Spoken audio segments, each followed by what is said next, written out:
Ээж, та заавал тэнд очиж ажилд орох шаардлагатай гэж үдээ. Оролдоод үзнэ гэж амлаач. Амлаж байна. Бас би зөндөө судалсан. Би 18 нас хүртэл ганцаараа амьдрах нь хуулиар хориотой.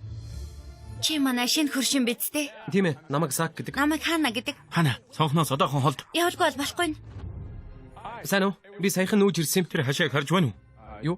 Харж байна. Тэр хашаанаас наашаа бидхий гарч ир. Тэди баавга шиг л юм. Өхөндөх хэрэгүүдээ аав хүн болгон дургүй. Тийм байна.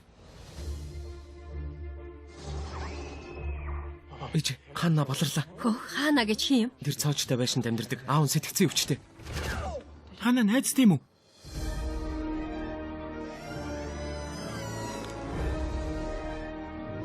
Хөх, Пасадинаг аимшиг талмас. Ёстой шар ус бусмаар гар бичмлүүд байна. Ягаад цоочтой байгаа юм?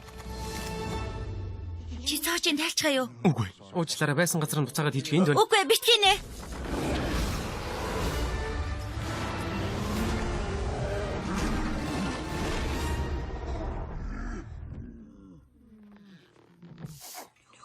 Хинч чимээ гаргаж болохгүй шүү.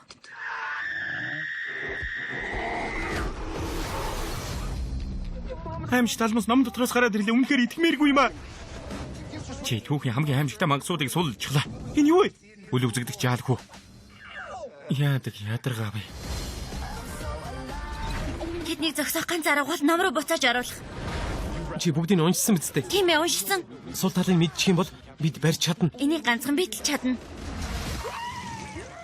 Бурхан минь, чи яаж чадаж байна? Би ямаараа дөрөв мөнгө ломботой баг бүх шүд цаарсан. 10 настайдаа бүтэн жил шивдээ угаагаагүй юм. За, хаалгыг даруулж болох бүх юмаа даруул. Мангасуудыг наашаа оруулж яасан ч болохгүй. Одоо Гүүгээрээ. Чи яагаад вэ? Намайг буулгаач. За, намайг түрээрээ. альвэ амхаа муучгаа минь. Сайн уу? Одоо нь уу? Бидэнд талтай байх шиг байна. Үгүй юм байна. Огтхон ч нөхөрсөг биш байна.